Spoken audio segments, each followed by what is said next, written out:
Okay girls, so today's topic will be on Calvin cycle or the C3 cycle. Why it's called a C3 cycle? C3 cycle is because the first product of the cycle is a 3 carbon compound. Okay, is a 3 carbon compound, which is 3. The first product is a 3 carbon compound. This is a 3 carbon compound, phosphoglycerol phosphoglycerate. That means there are 3 carbons in this first compound of the cycle. This cycle was first discovered by Calvin Benson, and that is why this Calvin has also given the name to this cycle. So in this cycle, as you have seen, there are 3 steps. First is the fixation of carbon dioxide. Then second is the reduction of 3-phosphoglycerate. Alright, and third is the regeneration of ribulose biphosphate or RUBP. So in this cycle, there are many enzymes that are involved. Alright, there are many enzymes that are involved. So that means the first precursor of the cycle is a 5 carbon compound, that is ribulose biphosphate. That means there are 2 phosphate group. You see here, one here and one here. Ribulose 5-phosphate, and there are 2 phosphate group attached to the 5 carbon compound. So here this ribulose 5-phosphate, then it's carbon from the atmosphere added to the 5 carbon to form a 6 carbon compound, and this 6 carbon is then split into 2 molecules of 3-phosphoglycerate, that is PGA. So that PGA is the first product of this cycle. So remember, there are 3 steps in the cycles. So you see here the red balls are symbolize carbon, and to help you in the cycle, you can see here you have 1 carbon, here 5, so 5 plus 1 will 6, then 6 are split up into 3. Here you have 3 carbons, then here also you have 3 carbon, and here you have many steps where different carbon compounds are being formed, or carbonates are being formed or regenerated to form RUBP. Then in the next let us see in detail this cycle. All right, so let us see in detail. So here you see that this is ribulose biphosphate. This is ribulose biphosphate. Ribulose biphosphate. All right, so here ribulose 5-phosphate. That means there are 5 carbon and there is a 1 phosphate group. So here this ribulose 5-phosphate, all right, it use ATP, all right, where it is phosphorylated to form 1,5-ribulose biphosphate. That means another phosphate group is added to ribulose. So there are 2 phosphate group now to ribulose. Then this ribulose 1,5-biphosphate 1,5, that means at carbon number 1 and at carbon number 5 there is a phosphate group. So here this ribulose 1,5-biphosphate then it takes up carbon dioxide from the atmosphere, and you know that carbon dioxide, there is 1 carbon atom. So here in the presence of water in the form of bicarbonate HCO3, it forms a 6 carbon intermediate, as I've told you. So 5 plus 1 is 6 carbon intermediate, which is known as 2-carboxy-3-ketoributol 1,5-biphosphate. So this is an intermediate, and this intermediate it then split up into 2 molecules of 3-phosphoglyceric acid. You see here 3-phosphoglyceric acid. Then 3-PGA. That means there are 3 carbon. You see here it's written 3 carbon. That means this phosphoglyceric acid or PGA, it has 3 carbon compounds, 3 carbon atoms. So that is the fixation of carbon dioxide or carboxylation step. Next step is the reduction step. Here is the reduction step where PGA uses ATP, all right, to form 1,3-biphosphoglyceric acid. Whenever ATP is used, that means phosphate group is added to the compound. So instead of only a phosphate group at the carbon 3, now you have another phosphate group at carbon number 1. So 1,3-phosphoglyceric acid, or PGA. Then 1,3-phosphoglyceric acid then uses the electrons from NADPH. Alright, uses the electrons from there, where it is converted or dephosphorylated. You see, one phosphate group is being removed and you get 3-phosphoglyceraldehyde. So from glyceric acid, now it is transformed into an aldehyde group. So you get 3-phosphoglyceraldehyde, or PGAL. Alright, so this is 3-PGAL. So now this phosphoglyceraldehyde also is a 3-carbon compound. Alright, so from here, this is the reduction step. Now you have the regeneration. How to regenerate back to get back the 5-carbon, because the phosphoglyceric acid is a 3-carbon. So here this phosphoglyceric aldehyde, alright, the first thing it combines with it is converted into dihydroxyacetone.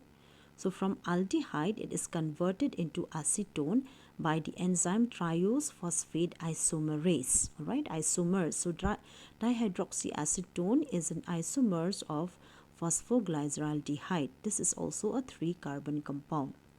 So dihydroxyacetone then combines with phosphoglyceraldehyde in the presence of aldolase.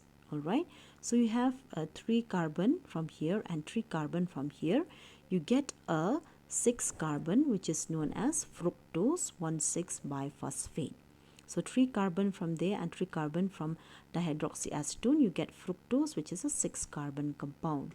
Then this fructose is phosphorylated and dephosphorylated, where one phosphate group is removed and you get fructose 6-phosphate.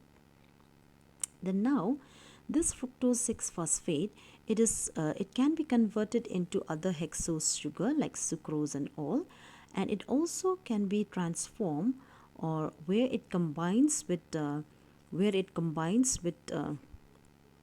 fructose, it combines with dihydroxyacetone. Alright, where it combines with dihydroxyacetone.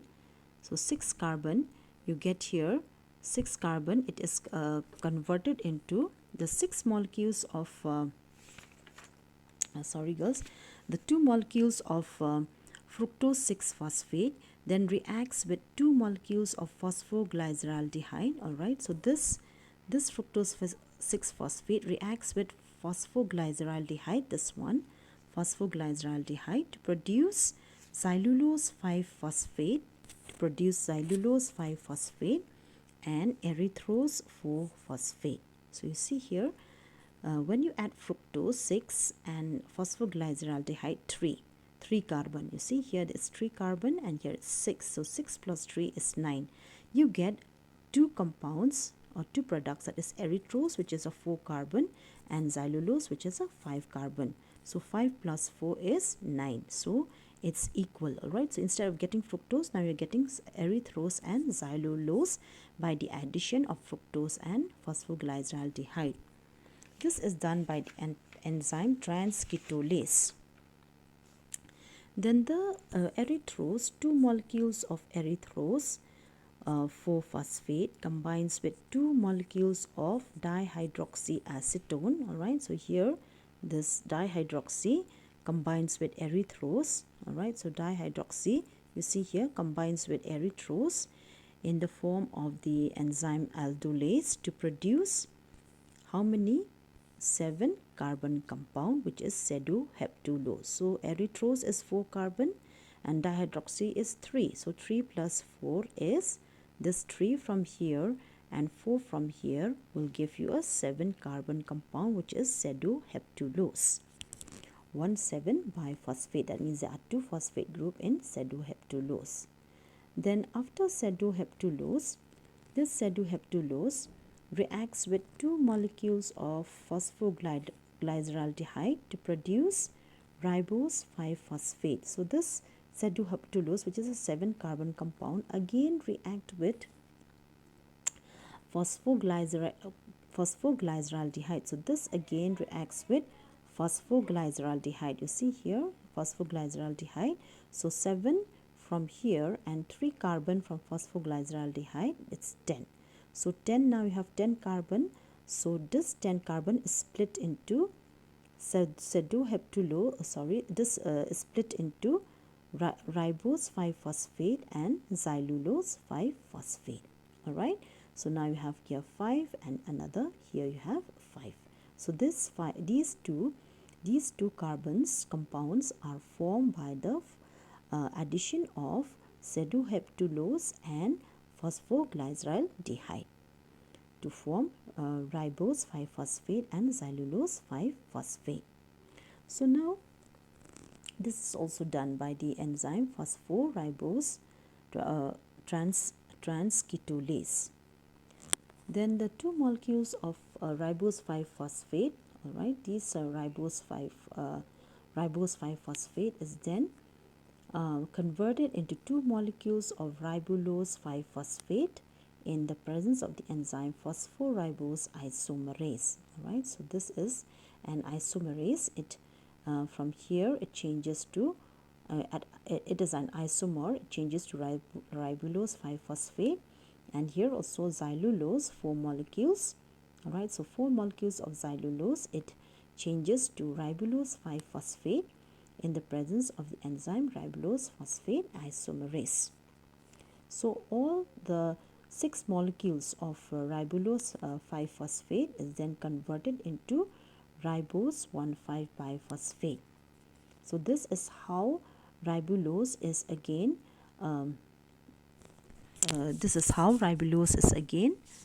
regenerated back into the cycle. It's again regenerated back into the cycle. So you see here, whenever there is a 3 carbon, whenever there is a carbon, all right, 3, suppose here 3 and sorry, 4 here, this is 3, this is 4. So this 3 and 4, it will produce a 7 carbon compound. All right, and if this 7 adds with 3, it produces this 7, if it adds with 3, it produces a 10 carbon compound. Here 5 and here 5. So this is equivalent to 10. So this 5 is then changed into ribulose 5-phosphate, which ultimately changed to ribulose 1,5-biphosphate. Also xylulose 5-phosphate, it isomerizes into ribulose 5-phosphate to change into ribulose 1,5-biphosphate, where the cycle is again continued. All right, so here there is 6C. 6C is because 3C and 3C you get 6 carbon fructose. Okay, so this 6C means 6 carbon.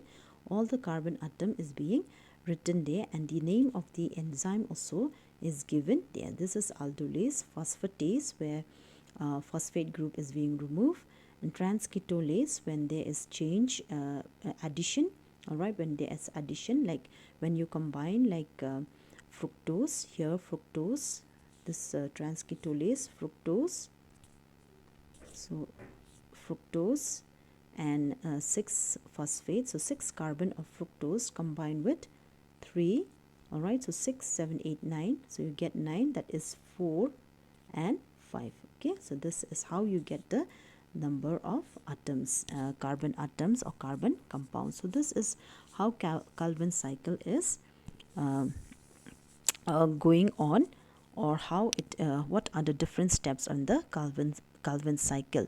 Then I will just give you the write up where you can draw and write. I had given you before, but that note is too complicated. I'll give you a simple one where you can just write the easy steps and you can understand better. But this diagram is very important for this cycle. So you will see that the overall steps in this cycle, when you look at this cycle, in the overall step of this cycle, you will find that